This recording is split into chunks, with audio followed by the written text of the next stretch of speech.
Welcome, everybody, to a special edition of Talking Iowa Hawkeye Sports.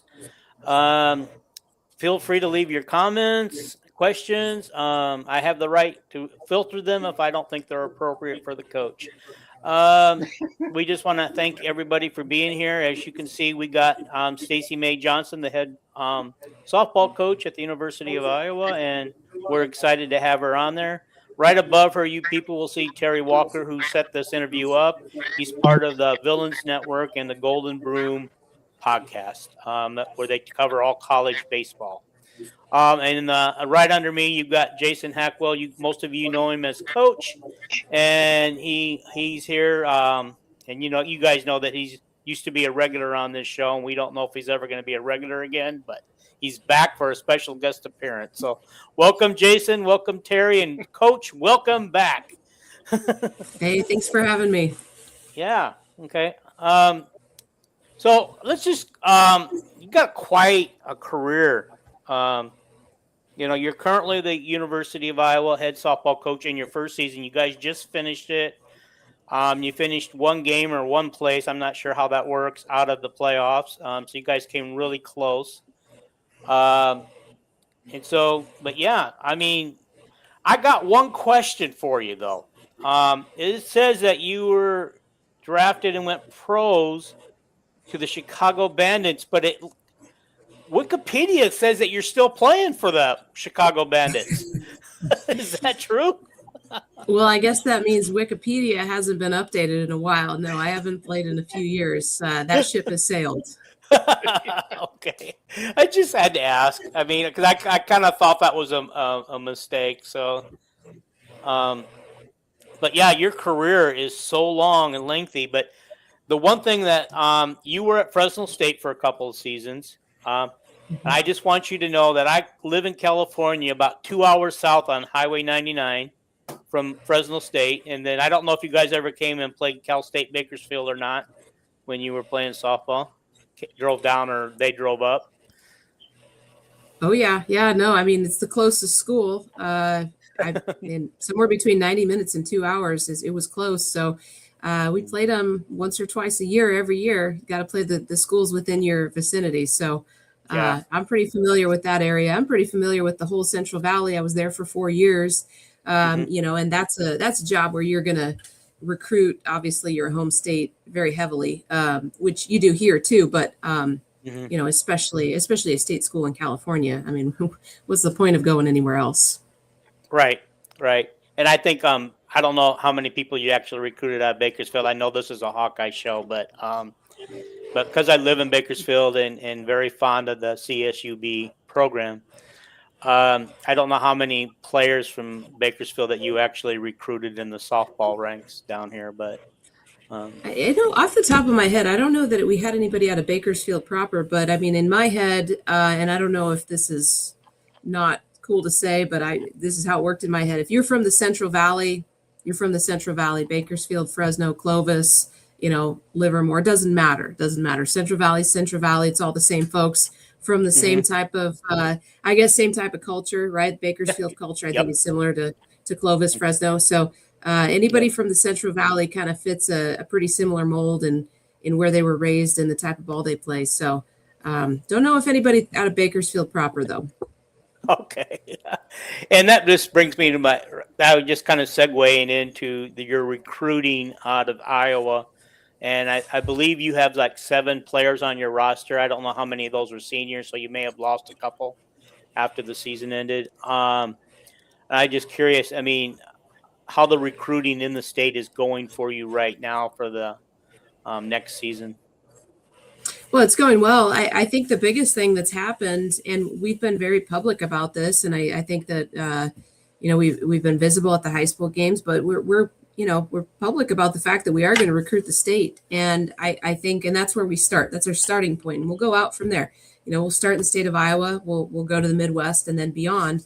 But this is where we start. And so if we're able to find the athletes that are, fitting what we're looking for in that particular class right here, then that's who's coming if they say yes. But, I think that with that, there's come a narrative across this state. And I think that word has gotten around that The Hawkeyes are going to be at the high school games. The Hawkeyes are going to be out in the club scene watching the homegrown athletes. And so when that starts to get around, people start to get excited. And, part of that is who's showing up to our camps. I think all of a sudden there's a real interest from in-state athletes to come to our prospect camps and to have us watch them. And, we're out at a high school game. We've been at several high school games this week. High school ball opened up. And so we're getting kind of a flurry of emails from the athletes that were at their games. And, hey, thanks for coming to our game. And we appreciate it. So, it's getting around and the talent is here. And very, very athletic, very athletic. When you talk about these 2, 3, 4 sport athletes, they're typically very, very good athletes. And so if we can get that level of athleticism on our campus in our door, and we know we're going to be able to be successful, and it's going to play in the Big Ten. So, I'd say it's going well. We've got a lot of work to do, and the recruiting piece is just the first step, because we still have the development piece, and then we got to put it all onto the field to make it win. But we're trending well there. Okay. I have a quick next question I have. Okay, go ahead, Terry. Sorry. Now this is kind of in regards to recruiting, like he was saying. I know, with baseball, basketball, football, soccer, whatever the case may be, you'll occasionally see somebody come in from overseas. Does the same apply to women's softball as far as getting overseas players as well? Not a ton. I'm not saying never, but definitely not a ton. There's a flux of, I would say, Canadians that play in the States that are easy to. First you have to watch them somewhere, and I don't know, where to watch an athlete from the Netherlands. They'll send me some video or something, but I can't get there, and they're not here, and I'm like, hey, we have so much talent in the States that I don't feel like that's something we need to do. I'm not saying that there wouldn't be an exception at times, but I just think accessibility is an issue. When I can go watch, somebody from Cedar Rapids or Ankeny or whatever, I can go watch them 8 times. I don't know, whatever it is, 7 times, whatever the rule is. And it's like you just get so many more, views and touches on those athletes versus somebody overseas. It just that doesn't make a ton of sense to me. Get in touch with Tatiana Roman and ask her about Puerto Rico. There you go. She's actually one of my favorite players. And, obviously you probably know she graduated last year, but yeah, the great Puerto Rican, she can get you involved there. Yeah, no, and that's it. Is again, I mentioned the Canadians, but there's definitely some Central American athletes that are in the States playing, and so that's where I think the thing is they have to come here because we're not flying to Australia or Right. New Zealand or whatever to recruit. We're not doing that with too much talent here. We're just not going to do that. So, but when those Central American athletes come here and the Canadians come here, and that's where I think that the internationals become a bit more viable. We haven't done a ton of it, but we've had a few. Okay. Hey, so I just wanted to ask real quick on that NIL. Do you guys get any NIL money? Bye, Terry.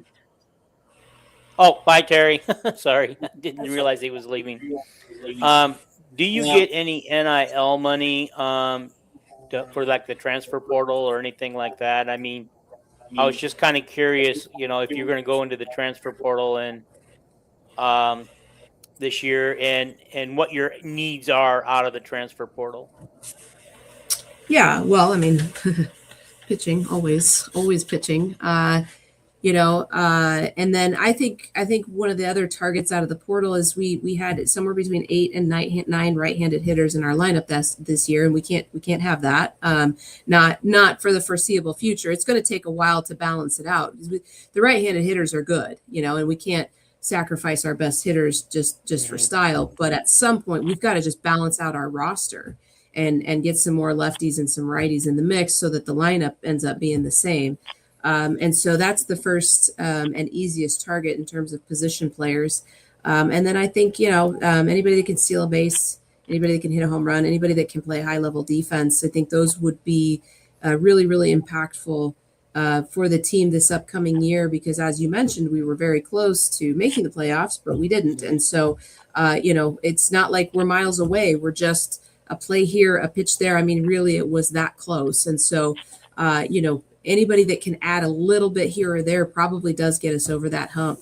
Regarding NIL, I mean, there's a few small deals on the team. I know some of our athletes have a few smaller things going on. A lot of them have been able to secure some of those deals, not through me, just through a local business or what have you. So, but I know there's a few floating around. I couldn't tell you the whole deal, but there's some floating around, and I think that softball is starting to enter that space. Has the thing fully fleshed out yet? No. Are we still trying to figure out the rules and how this is all going to look? Yeah. And it's still piecing together. And I think you can talk to any coach in any sport and you'd probably get the same answer of, hey, things are just changing really, really fast now.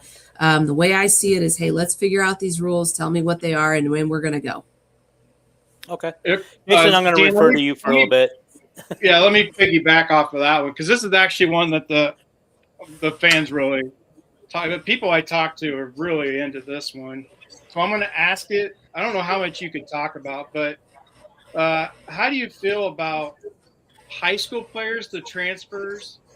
Like, are you wanting to recruit high school players? Or are you going to want to try to build around transfers to help you right away, like with your left-handed hitters? Well, we have to have both. We do. We have to have both. I think that there's going to be a percentage of our roster that is going to be more than likely homegrown, developed in-house, and end up being really, really good ball players by the time they're sophomores, juniors, seniors. And there's a recipe for that, and it does start with our high school athletes. It's certainly no secret that you can get somebody that has a full collegiate season of at-bats or pitches or whatever under their belts, or 2 or even 3. It's no secret that you can get somebody that's a little bit more plug and play, and that's going to be part of the recipe too. And I think that softball's no exception. I think every sport on this campus, I know there's a couple that actually don't have many transfers in general, but those sports aside, your successful recipe involves both. It involves really good high school recruiting, and it involves really good transfer portal recruiting. How does that divvy up? Is it 80-20? Is it 50-50? That's something that remains to be seen. Yeah. I think that with all of the changes, I think the transfer portal is changing. I think more and more athletes are going into the transfer portal. I think that's something that we would be monitoring from year to year of, if we lose our top athletes, often, well, we have to account for that. And it's going to change, the number of transfers we bring in. If we're able to retain our top year in and year out, then I think it lends for a model that's developed out of high school a little bit more. So I think there's some moving pieces in this, and we need to really get probably a couple of seasons in and evaluate those questions. And then I could probably give you a more firm answer on what the breakdown would be. But right now we're in portal season. And so we're looking for athletes that can impact our program, make us better. We've got a really, really good base, what's here already. But we're certainly always looking for ways to get better. And to piggyback off of that one, like with what you said, as a coach, now as a fan, this drives us crazy. Because, like, Sujin Berry, right? Your left-handed hitter. She hits 2 home runs. She had like 4 RBIs in the game. They beat UCLA last year, and now she's at UCLA. And then she's not doing anything close to what she did at Iowa, right? She was a star at Iowa. And then but she did go back home, so I'll give her that. But then, I honestly wanted to keep the former coach. I'm grateful that you're here, but for this purpose, as a fan, I'm like, we're going to lose Jalen Adams. Like, that's the kind of stuff that fans think about. She went to Arizona, and then Talia Tretton, she went to Nevada. Like, you lost a lot off last year's team that were stars on that team. to just come in because you're the new coach, and then you have to start completely over on a lot of that. So a lot of your talent left just because of that. So do you ever does that cross your mind when you have a player like Jin who just balls out against a great team who could probably pull oh hey, I know you're playing for Iowa. It's like I don't know how much you can actually talk about. This is just what the fans want me to ask you because the Sue Jin one really did bother me because she was your left-handed beast, home run hitter. Then she goes to UCLA and then she doesn't get the opportunities. But do you think about that? I know it was a lot, but do you think about stuff like that?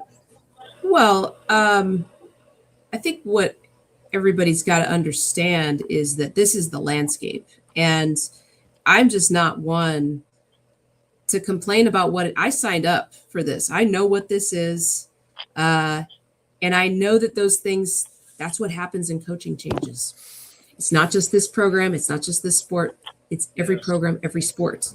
When the coaches change, the talent flees. That's what happens. This was no surprise. Obviously, we try to retain as much as possible, but it didn't happen. Again, I signed up for this. And it's also not the first time I've done it. I've taken over 3 programs. And so none of this is anything other than what I expected. I know everybody's kind of looking like, well, shoot, if we had this or that or the other thing, right. I really don't. I don't think twice. Because that's not my job. I'm tasked to rebuild this program and to get it back to the top. And when we get there, give us a couple of years, we're going to be competing with anybody. And I just don't. I rightfully so. Like the fans that have been following for years, I get it. But for me, foundationally, I just want a firmer foundation. I want a firm foundation that we build everything upon. That isn't going to just fall apart, from one year to the next. So we're on our way to doing that. We're excited about it. And if I don't like the portal and I don't like the rules, then I need to find a different job because that's what we're tasked with right now. A great answer, Coach. That's what the fans. We get crazy. We're fanatics, right? We just get crazy. We're like, oh man, no. But no, I get it. I'm a coach in softball, but I think I'm probably just a fan in every other sport. So I'm with you guys. I've got basketball, women's basketball tickets. So, and I go to almost all the games and I'm a fan. I watch football. I'm a fan. I watch a lot of field hockey. I'm a fan. So I get it. I'm with you guys. I understand what it's like to sit in those shoes. Right. So to go into the coaching part, what I noticed this year and the different style, what makes you, it seems like you were using or switching out pitchers more often than our previous coach. But also they had Jalen Adams. I don't know if that was a big deal. No, she pitched over 200 innings last year. But do you feel like that you would use 4 pitchers? What? If they get into trouble, will you take them out? What's your philosophy on the pitching part? Because I felt like you changed pitchers quite a bit more than what I was used to anyway. Yeah, that's a great question. And the answer is yes, we will use more pitchers. So there's a caveat, of course, that it's always personnel based. And I think in fairness with the Jalen Adams, Trenton situation, there weren't a lot of reliable relief options beyond that. And Jalen was pretty dominant. And so in that situation, I don't know that I would have managed that one any differently just because that was the personnel. The principles we rely on, I know everybody's kind of freaking out about softball making pitching changes. Listen to me. Baseball's been doing it for 50 years and nobody says a word. We're relying on the exact same principles. And the thing is that they're new concepts in softball, but they're not new concept in batted ball sport. We understand the concept. A pitcher's opponent batting average is going to be, this is just random. And for example, a pitcher's opponent batting average first time through the lineup is 250. Opponent batting average second time they face that lineup is 270. Opponent batting average third time they face that lineup is 300. Okay, this is common and it's true to almost every single pitcher in the country. They are statistically worse each time they face a trip through the lineup. It makes sense. The batters figure out how to hit them and they make adjustments, right?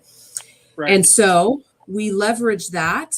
Now, of course, it's an interesting topic when you have a pitcher that's so dominant that perhaps her third trip through the lineup is better than somebody else's first trip through the lineup. And that's something that we look at, obviously. But with this team, I don't know that that was true for the most part. We struggled at times to have quality relief. A couple of pitchers throw a few too many balls, and so that was always a concern. And that was probably why Soraya Nice got left on the mound longer than what I would have liked coming down the stretch. If we could have gotten better, more quality relief, I probably would have taken her out a little bit more and leveraged those matchups and those pitching changes a little bit better. But I just didn't feel comfortable doing it because the relief coming in wasn't always good.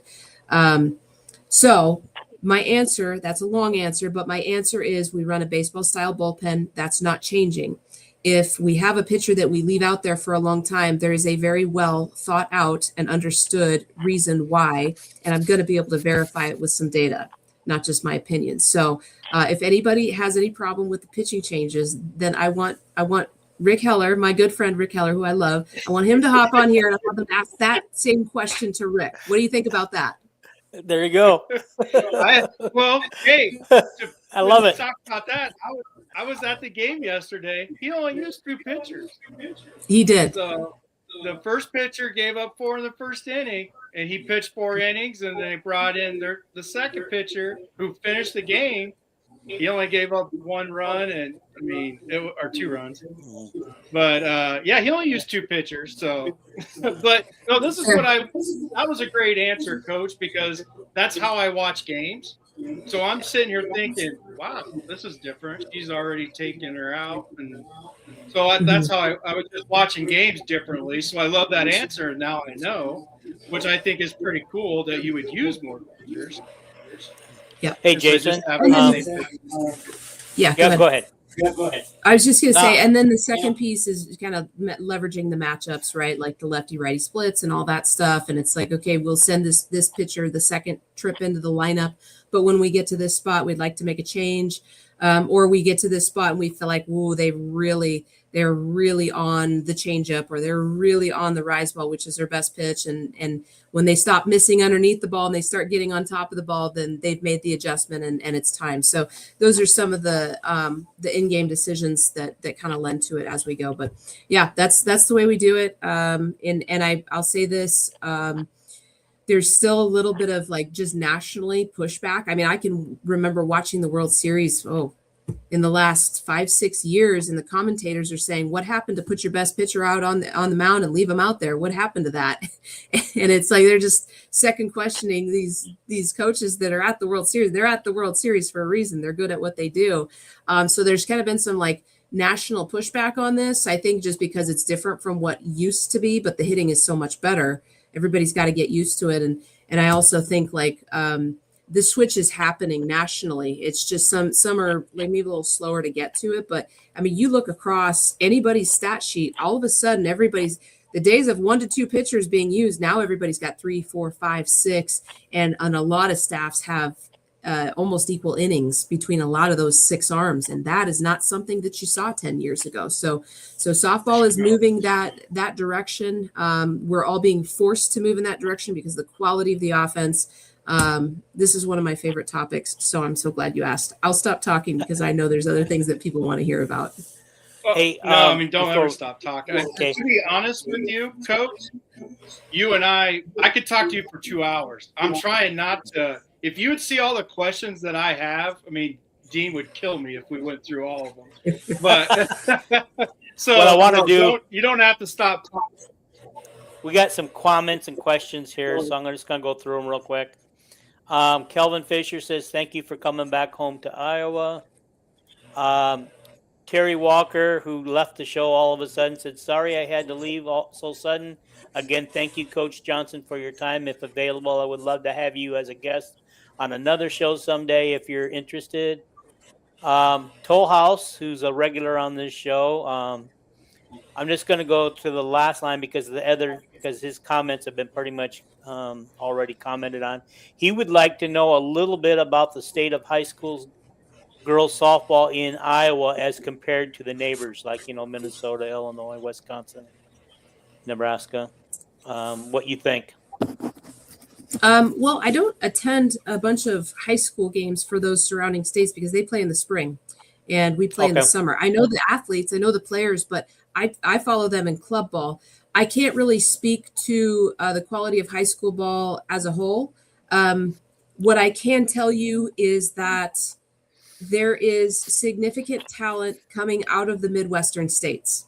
Can I say that, 1 through 12, a Minnesota high school team is as good as Iowa? I really don't know. I really don't. But what I can tell you is those top end talents out of Minnesota, they're good. The top end talents out of Nebraska are good. Obviously, Illinois is a population, and so there's tremendous talent coming out of Illinois just based upon population. And Missouri as well. There's a ton of athletes that are very, very good in the Big Ten and the Power Four beyond from this part of the country. And we believe that, it's not that I'm not saying we'll never go to California. We'll go to California. We're out there. We're recruiting. But what we've talked about is we do not want to go to California for pretty good because we can find pretty good elsewhere closer to home.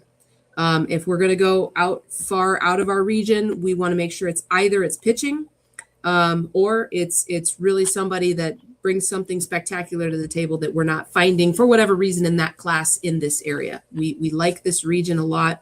It's producing a lot of very good, very physical softball players.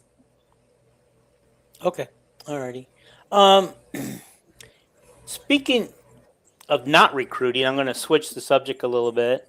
Who are some of the top people that you've got coming back for next season that you're excited about having back? Maybe I shouldn't say that because I don't want to get any players watching this hurt feelings if you don't mention their names. But I mean, who are some of the people coming back that for next year that's going to help this team really take the next step? Well, I'm going to be a bit general with it because we had so much young talent. I mean, so much young talent. Our freshman class was tremendous. Our sophomore class was pretty darn good. I'll highlight a junior returning senior in Devin Simon, lead off and stole 20 bases, played a pretty rangy center field. I'll highlight her. She's an Iowa kid and she's a Hawkeye through and through. And so, I'll mention her, but gosh, I honestly, I can go around the field and tell you about especially the freshmen and the sophomores and I mean, but I don't want to just stop there either because we're fortunate that we do return a lot of talent. And one of the nice things about this year was the number of innings that we got our freshman pitchers at bats that our freshman hitters were able to get. That's a big deal. And you saw real good flashes from those freshmen and those sophomores, are really good flashes. And so that I feel that's a good sign when a young player has a stretch of the season where they're really, really good. That's always a good sign because then it's just about finding that consistently. And so we've got some pieces there, but Mariah Myers at first base did a really good job. Phoenix Silva, I think probably pencils in at third base in a year. We got to see, she's got to go earn the spot, but she can hit and she's really gotten pretty good defensively. Kiara Sipe swung the bat really well at second base. Leah McAnally was solid in the 4-hole. And then, I didn't play every game, but kind of catcher. So I don't know. I could just go all Mac Lightkin, left field. She probably put up the best numbers of any freshman. You go around the field. There's some really, really good pieces. And obviously our freshman pitchers, our Iowa kids, Braylon Conlon and Carly Brewer, got really, really significant innings. Carly came in as a strike thrower, high velo. She's going to do nothing but get better. And then Braylon Conlon was very, very effective, just at times needed to throw more strikes, but very effective. So, man, I think that's always a good sign when you can have really good freshman pitchers because a lot of freshmen, they're just not ready at all. And those guys, they may not have been perfect, but they were ready. Okay. All right. How do you go ahead, about, Jason? I don't know if I should ask. I don't want to but like Avery Sapp, I felt like she was looking pretty good as a pitcher. Is that like, is she, what class is she in? I guess was she? She's a junior. She'll be a senior. She'll be a I'll talk senior. about Avery Sapp. I think Avery Sapp's got a real chance. She's got a real chance. I mean, she it wasn't consistent, but there were games where she was hitting 70, 71. Her changeup's elite. Her rise ball started to find some movement that wasn't there before. And you saw it. There were flashes of it. So she's just got to put it all together, because I mean, I don't think, to me, with everything that she has, I mean, she's got the experience, she's got the stuff. If she can start to just find the strike zone, not just the strike zone, but hit spots, then I think there's a great chance that she's our number one, and maybe even our clear and away number one this next year. At 70 miles an hour with that changeup, hit some spots. Yeah, she's going to be good. So, she's just got to keep working, keep getting better. And she knows that. She understands what her ceiling is. And that's kind of an exciting piece. Right. Basically, consistency is what you're looking for. Totally. Yeah. She just had times where, like, she was missing, and her misses weren't necessarily around the zone. They were big misses. And, relief wasn't always reliable. Quality of the pitcher is there. It's there. It's not like, oh, she's bad and we'll just put her in and she's going to get shelled and she's not good. It's not that. She's a good pitcher. She's a good player. She's just got to get in there and be more consistent. More consistent with it. Toll House would like to know about Arlette. I'm bad at names. Kara Vecchia. Yeah, I can't really play in Florida and kind of wanted to know what her future looked like. Yeah, I can't really speak to a ton of individual players, so I'm not really going to be able to answer that question. But okay, that's fine. She's a good athlete. She's a good athlete, and I think highly of Arlette. Okay. Yeah. I mean, any other questions like that we ask that you don't feel like you can answer, just we understand. Just don't, just let us know.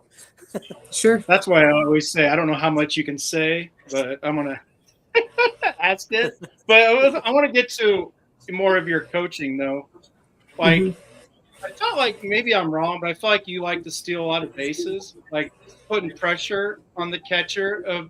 I could be wrong if that's your style, but what do you emphasize in practice? Do you like to steal bases? Is that something you work on? As far as that part of your strategy?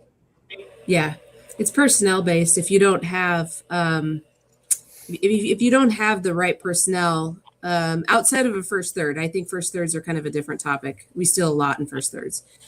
If you don't have the right personnel, then you can't. But we plan to acquire the right personnel, and then we train them. A lot of our steals are reads. I'd say the vast majority of Devin Simon's steals are reads. We've just taught her just how technically to get herself into position, and then she's got to read what she's looking for out of the hand, and if it's the right pitch to run on. And she's obviously very good at it. As I mentioned, I'm not really calling steals with her. We've just trained her to be able to look for it. So, yeah, she does. Yeah, there's a couple situations where she knows she can't, but by and large, she just has the green light. And but it's not every pitch. If the pitch is right here on the catcher, no, I mean that's not the green light. You don't have the green light on that. You have the green light on the stuff that's going to challenge the catcher, and she's obviously very good at reading it and beats it out all the time.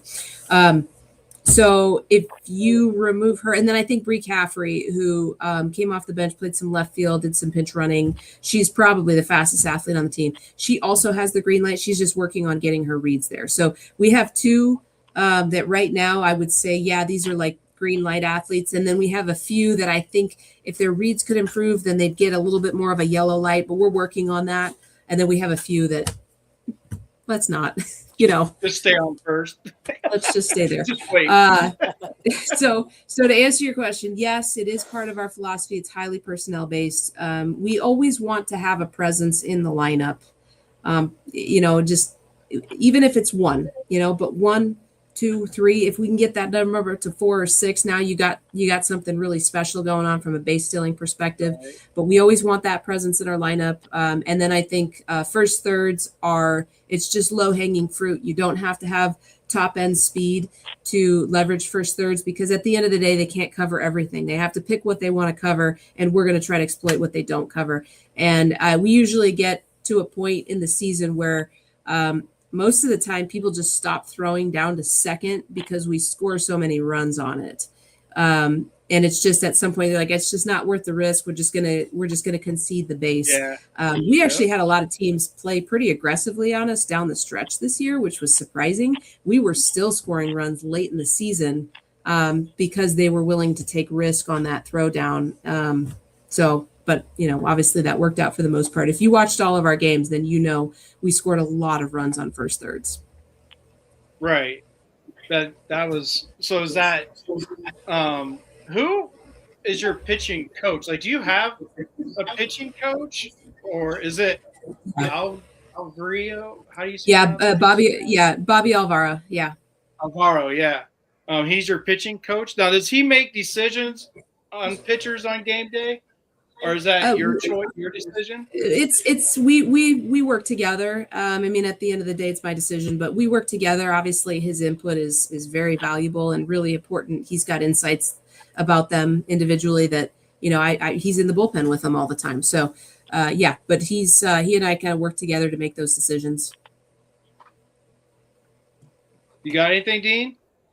I'm going to just defer to you because you said you had all these questions. So I've got a couple more questions, but I'm not going to ask them just yet. I want to save them. In the real world, I have a type A personality, so I try not to just take over things when I'm doing this. So Dean already knows that. Dean's used to it, but I just wanted to make sure I went to Dean.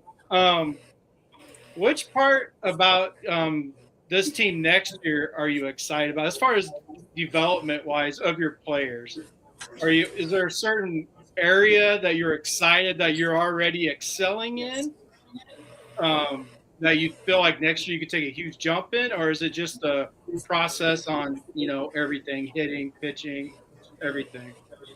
Oh, that's a really good question. I think it's a little bit of both. I think when you say, what are you really excited about this next year? I am excited for our young athletes to be 1 year older. That will make all the difference. And they will start to, instead of having flashes, be just really good players all the time. That's what the jump from freshman to sophomore to junior becomes. There's a lot of really, really good players in baseball and softball that they're good. They're just not ready, or they're not ready. They're ready, but they're not ready to do this. They're not ready to win at this level. They can win, but They can't win at this level. And so when we talk about our underclassmen being a year older, all of that just kicks up, ready to hit. Now we're ready to hit at a really high level. We're ready to pitch. Now we're ready to win at a really high level. So I'd say that's the thing I'm most excited about. The second piece I would say is, when you come in, you take over a program, and obviously, much of the roster scattered. Some of it stayed, which was great, but much of the roster scattered, and you're bringing in new athletes from all over the place, and you got to try to figure out. When we walked in, we didn't know who our starting shortstop was. We had no idea what our lineup was going to be.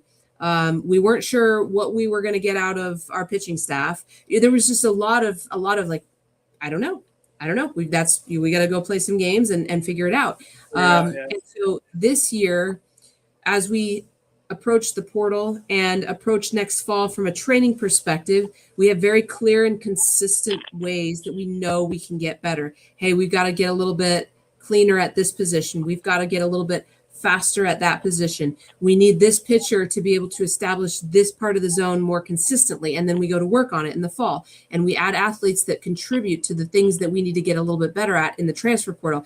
And so instead of this grab and go, let's backfill the roster approach, we get to be very, very pointed in what we recruit and what we train in a way that we know that those things will specifically lend to us winning more games. So I would say our younger players getting older, and I would say a much more appointed approach at what we need to improve on.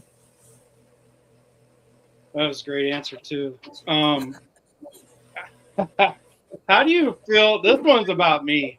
Okay, because I'm from the football side of the world. I do want to ask you this. I wasn't going to, but I'm going to. Um, how do you feel like? Do you take emails from other coaches across the country saying, "Hey, you got to look at this kid," like especially in-state athletes? I'm sure you've probably gotten emails from coaches saying, "I have a player you might want to take a look at." You take that advice? Because on the football side, some coaches do, but then you also have some just, I guess no other word, but arrogant football coaches and say, well, if we choose to, we're going to come, but, we're not going to. Like, they're just kind of rude about it, where some coaches take that input and say, yeah, we might take a look. I'm just curious how Yeah, you. for sure. No, yeah, I think the answer is yes. We're definitely listening. Now, do we listen to all opinions equally? No. I mean, No. there's people I trust. And Yeah. when somebody I trust calls me and says, hey, you got to look at this kid, it's happening, And then there's other people, I may not know them. And I'm like, ooh, it doesn't mean I don't listen, but it's like, oh, I got to get out and watch this young lady. And it's like, okay, I'm going to try to get there. But if I can't get there, I can't get there. I'm not going to rearrange my schedule for this person that I don't know. Right. But there's people that I have that I will rearrange my schedule because they're right. When they tell me, they're always right. And so we got to go. We got to go. And so I think credibility is established. I think that recruiting is about relationships. And so, that's it. I mean, we have pipelines for a reason, because when this connection leads to an athlete coming who does really well, they're a good culture fit, all of those things line up, it makes me want to go back to that person. And that's how you establish a pipeline. And so we're about the relationships. We are very intentional about, if I have a reason to call a coach, even if it's a very small reason, I'll usually just make the phone call because I want the relationship. I want a reason to get on the phone with you and just to keep us in your mind, and vice versa. They see that as a benefit to them as well, of like, hey, this coach is always calling me and asking me what I think about this, and if I have anybody they should watch or whatever. Well, guess who gets that first phone call when they have something they really think is good? Well, it's that the relationship coach. And so we invest in all that. That was a long answer, but hey, we have I love your long answers, but yeah, we learn a lot 100. By listening to you. Yeah, that makes sense. I love that. But like the ones that you're not going to change your schedule for, but they can send you video and you might watch the video of them, right? I mean, yep. Yeah, that. You got anything? I want to piggyback off that question real quick. Or is it like a singer who goes to a record producer or a singer and says, "Here's my tape, please listen." Tape goes in a pile somewhere or in the garbage. Well, that's a good question. You do have to get through the madness, because if I got 52 emails that day, I didn't watch 52 videos. I can tell you that. And so you can get mad at the record producer, but like the reality is that there's only so many hours in the day. And so you do have to cut through the white noise somehow. And that's where these people that we trust are so valuable, because they help us cut through the white noise. I can't watch 52 videos in a day.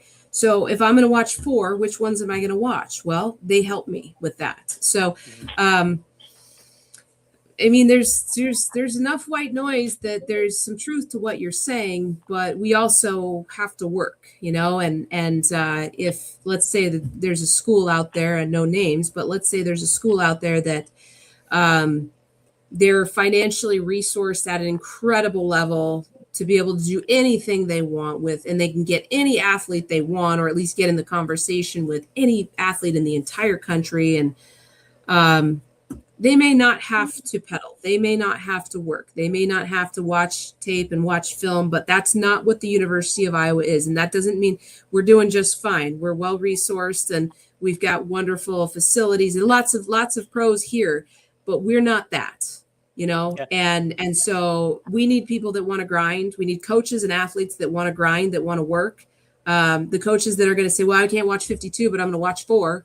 I'm going to get in there and I'm going to do my work, and it's going to pay off, because when we work hard, we're going to get better players for it. It's going to pay off. And I think that's what makes, as just a holistic thing. That's what makes this place a good fit for me. Is I don't need to be that. I don't really want to be that. I don't like all the baggage that comes with that. I want to coach. I want to work hard. I want my hard work to pay off, just like our athletes. And so, hey, University of Iowa has been a great fit for me as an athlete, as an assistant coach, and now as a head coach. This place fits me just fine. I like who we are. I like what we do. Cool. Yeah, it sounds All like right. that's kind of a culture you're trying to build there, and I'm guessing that you vet a lot of players before you actually offer them to come to the University of Iowa. Absolutely. Right. You got to get the right people. Yeah, I'm starting to love you, Coach.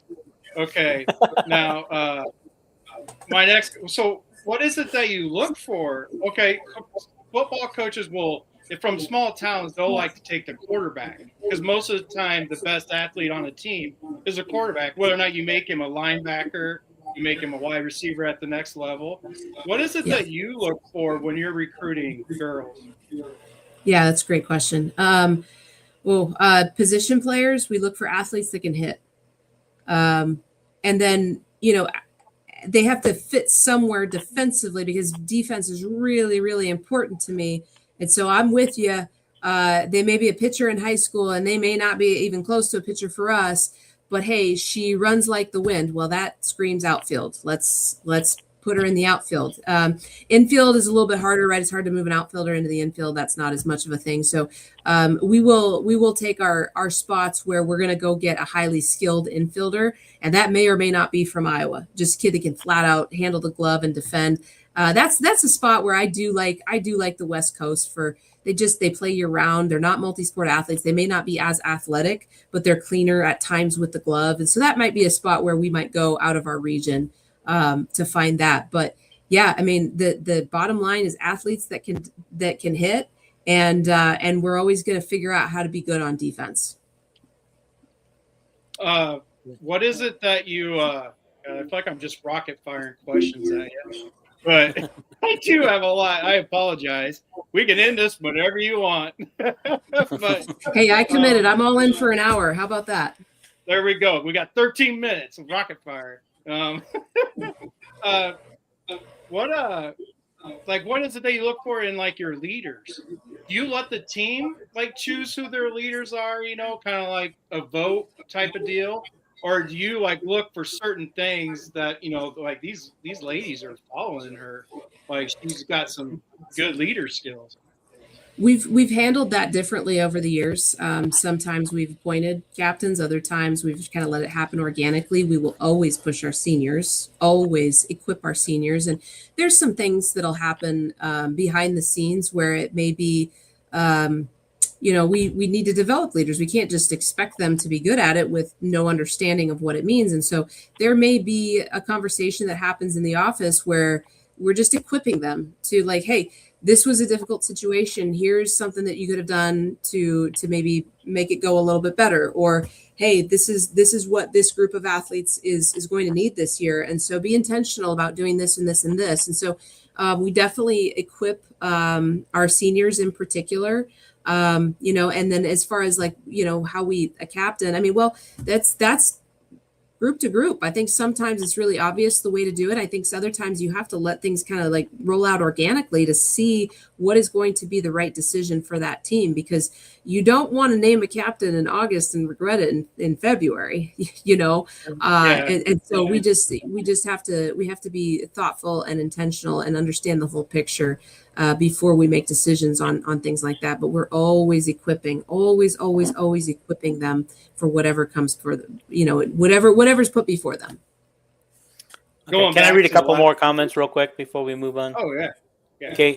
Toll House says, I rooted for your teams when you came to Reno, and I'm looking forward to your continued success. Go Hawks. And Terry says, I will root for Iowa, especially against the Trojans. Go Hawkeyes. And he says also against Iowa State. Very good. Yeah, I'm rooting for Iowa too. Me too.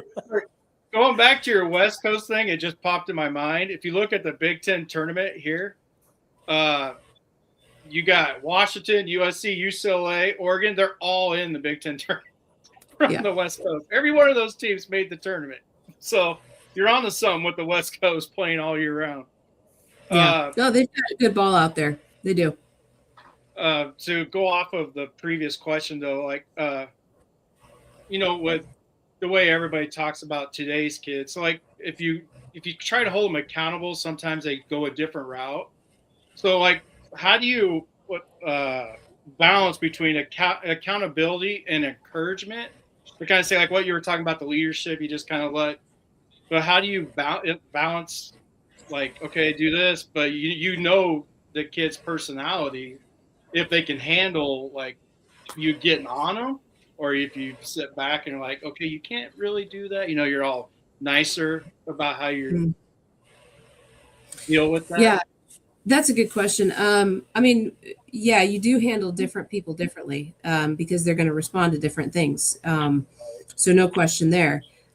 Regarding the topic of accountability, I think the most powerful thing that I can do as a coach, and I will say that when I haven't done this, that's where I think the water gets murky. But the most powerful thing I can do as a coach is create a clear standard. If I create a clear standard, then we have something to talk about. Well, the standard is that you do this. You meet the mark or you don't meet the mark. And then we have a conversation, and that's coaching about why we didn't meet the mark or what we need to do to meet the mark, right? But like without the standard, what are we shooting for? What are we doing? And I think that as I've kind of gone down the road in coaching, it's almost like in many respects, my quest has been to figure out how to create as many clear standards in as many areas as possible. We want to be good bunters. Good bunters. What does it mean to be a good bunter? What does that mean? Are we meeting the standard? And so I think that that's really what this is all about, and what these athletes will respond to is a clear standard of, hey, I'm not meeting the standard. They will understand that, and they will work towards that, and that will modify and motivate their behavior. And then it's not sort of about being nice or being mean or being yelling at them or being not yelling. I mean, there's the standard. You did it or you didn't. Let's figure out how to get there. And I think that creates a much better coaching environment for this student athlete today. I like that. And you did mention. Go ahead, Jason. I'm sorry. I didn't mean to interrupt. Well, no, I could just go. You did mention bunting. I felt like this year, obviously, you didn't do as much in baseball. It's drag bunting. I can't remember what you guys call it. Bunt for hit. Yeah, when you run out of the box. Is it like drag bunt the same thing as baseball? I guess I don't. Well, I mean, I think drag bunt is just like a bunt for a hit, right? I mean, that's what the attempt is. And then, I mean, if you're referring to slapping, that would be a left-handed batter. Slapping is what I'm referring to. Slapping but is what I'm you don't have a lot of left-handed batters, so can't run through the box when you're right-handed. You got me on that one, Coach. I was just gonna say, when my daughter was in high school playing softball for Highland High School here in Bakersfield, she was a lefty, but she picked up the bat and was naturally hitting and stuff from the right side instead of the left side for whatever reason. But one day the head coach is watching her work out, and he walked up to her and he said, "No, turn around, use your left side, and then we're going to have you bunt." And so they started working on her bunting from the left side of the plate. Well, I guess it's on the right side, but she's a lefty. She was a lefty, so he turned her back around to her natural position, and to her credit, she got a lot of hits that season. So nice. I just had to relate that to the bunting thing. Yeah. It's useful. I swear I'm not trying to get you in trouble at all, Coach, with your players by making you talk. But how did you handle the adversity you went through this year, as far as with the struggles? Like, you had some highs. You started off season okay, right? And then it just got low when you got to the Big Ten. Like, you didn't do bad, really, before you got to the Big Ten. Obviously, it's different competition and stuff. Yeah. So, like, how did you handle to keep your team? Because it's a young team. Like, you said, it's a young team. how did you keep them playing? Because they still, to my opinion, they still looked like they were into it, ready to go every game, regardless of what the outcomes were. Yeah, for sure. Well, I mean, I think the stretch that you're referring to was like, so I like numbers, right? And so numbers speak to me, and when I understand the numbers, it just helps me like kind of emotionally process everything. And so when I say this, like the stretch you're referring to, the numbers didn't look great. It wasn't a stretch where you're like, hey, there's 8 wins in this 10-win stretch. There weren't 8 wins to be had. Now, there were wins to be had we played a little bit better and closed some games out, and we weren't able to win those games. We just didn't quite have enough, and that's what we're working on building, is figuring out how to close those games out and end up on the right side of them.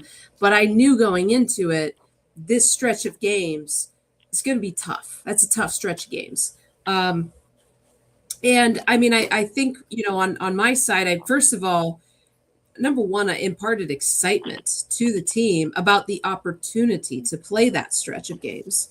It is an opportunity to play that stretch of games. You're probably not going to win them all. Okay. But if you can get in there and grab some games, then you've done well and you've propelled the program forward. And those are the wins that matter at the end of the season, is those big ones. When they're looking at the NCAA tournament, that's what they want to see, is those games. And so it wasn't about going in there and being perfect. It was about going in there and figuring out how to grab 1 or 2. And we weren't quite ready to do that this year. We didn't do it, right? And that's essentially why we didn't make the postseason, and why we weren't up for consideration for the NCAA tournament. But we were close. And so through that stretch, that was something that we reminded them often.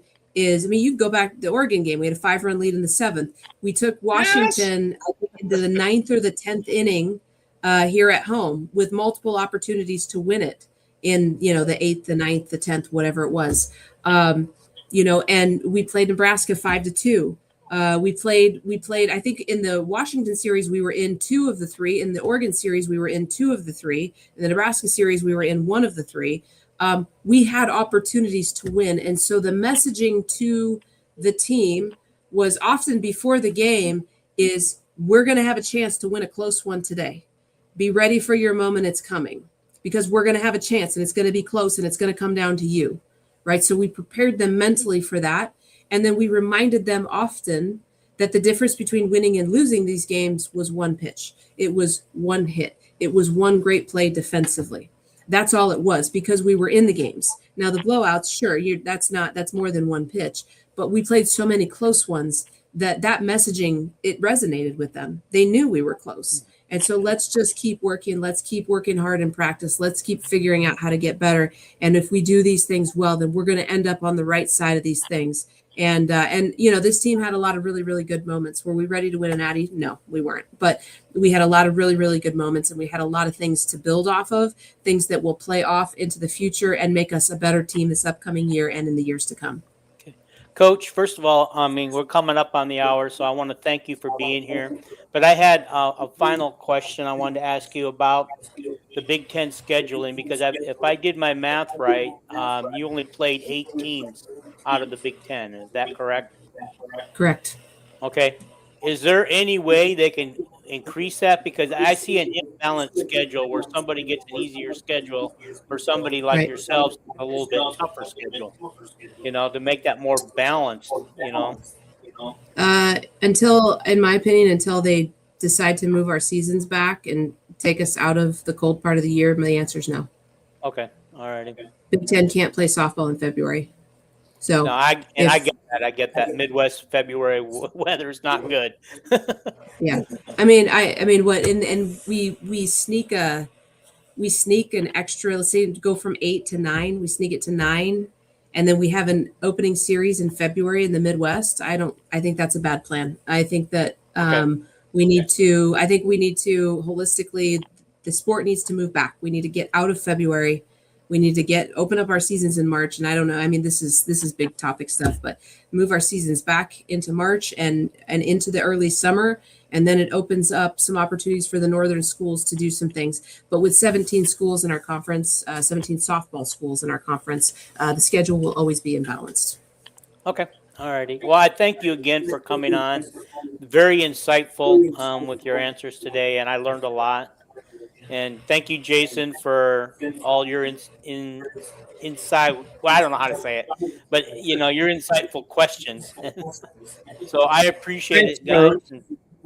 I appreciate you, Coach. Thank you. Even though I forgot to ask you the one question I wanted to, how you felt walking into Pearl Field for the first time. I missed that question. You want to take us out with that one? It felt good. Yeah, no, I love this place. I'm a Hawkeye. I bleed black and gold. It's a real honor to be able to represent this school and lead this program.